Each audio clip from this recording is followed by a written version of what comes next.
Hello, and welcome to one of potentially many episodes on Landlords and Renters, a healthy relationship. I apologize if my voice sounds rough. I got COVID and am battling through the symptoms. But there is wisdom to share, and so the show must go on. In this video series called Landlords and Renters, I share concepts and mindsets that I hope can help create the best business relationship between a landlord and renter. So regardless if you're a renter or a landlord or even a property manager, consider subscribing to my channel. This is one of hopefully many videos to come.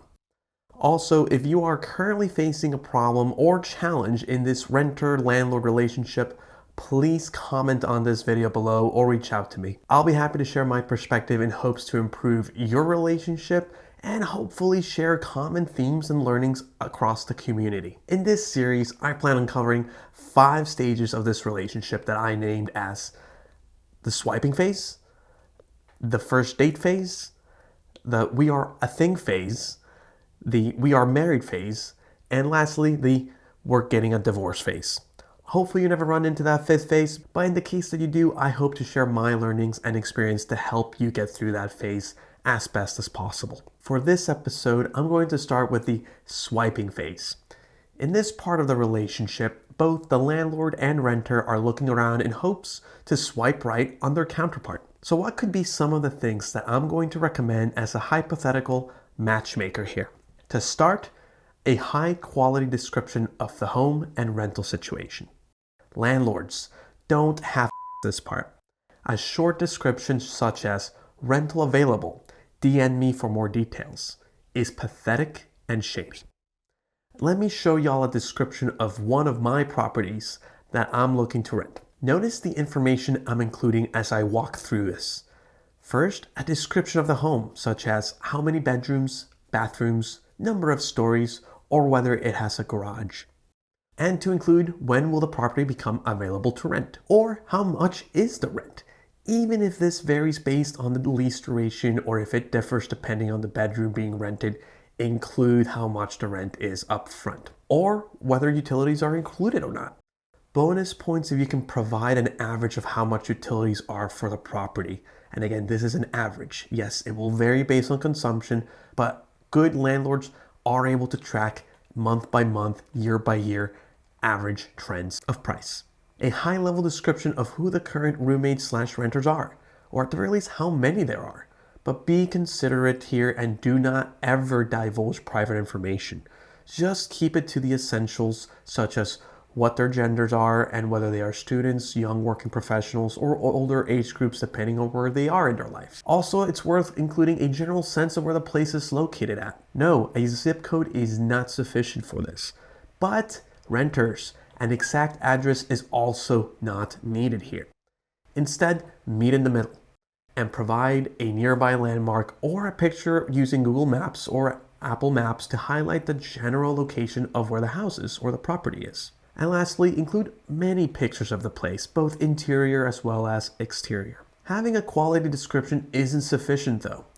Renters, I know, trust me, I know. There are a limitless number of scams out there, and it makes sense that you want to do an in-person walkthrough before doing anything else. But unless you are talking to a large property management company, someone else like a small mom and pop landlord that are managing their own properties won't feel comfortable giving you their address without an application that includes a credit and background check. But there is a healthy balance to this.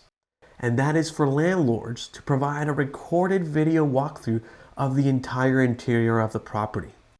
There is no reason not to do this as a landlord, and as a renter, please ask for such a video walkthrough.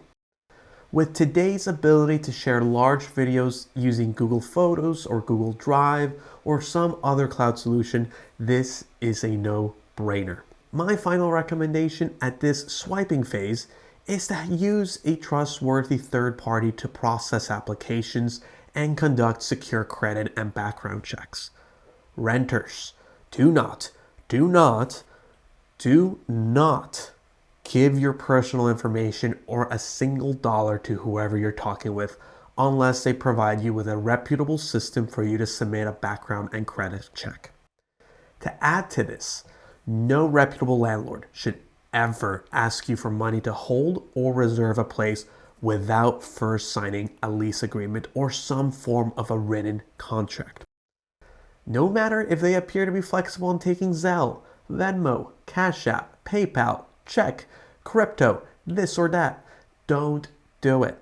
Instead, only provide your information and, if necessary, an application fee through a trusted third-party system. I use Apartments.com as my trusted third party for this.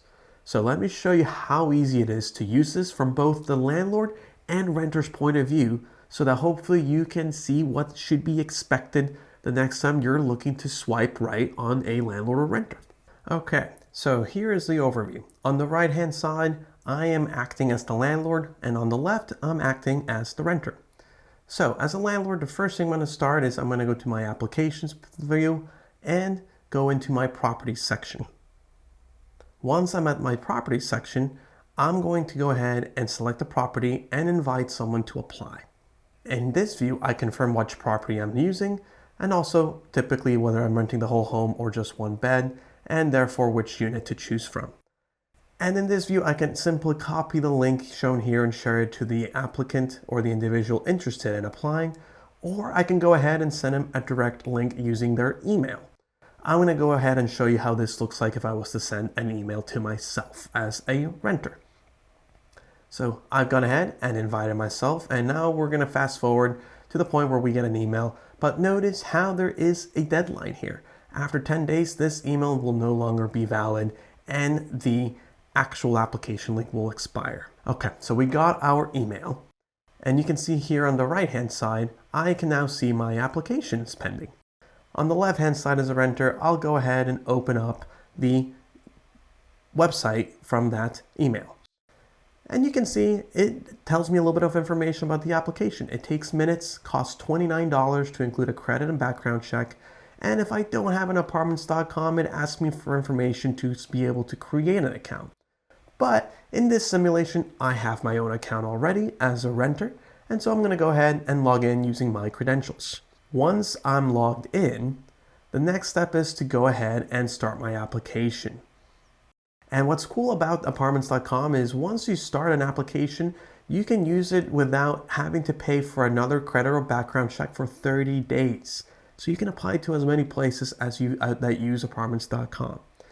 And here is the various pieces of information we are now asked to fill out. We first start with our applicant's information in terms of preferred move-in date, whether we need any co-applicants or co-signers, and a bunch of other information, including my details, my method of income, whether I have pets, and of course need to provide in a work employment history as well. But let me go ahead and complete this view and show you what the next form looks like.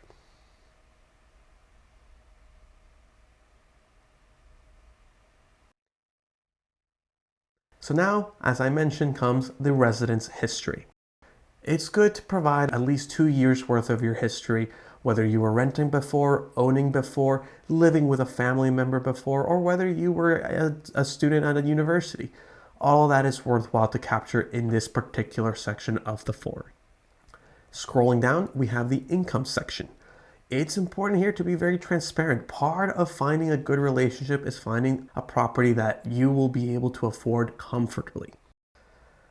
After your income, you put in any references, as well as what is the medium in which Apartments.com will verify your identity. And then after that, you fill in your information to conduct the credit and background screening and finish and submit that application.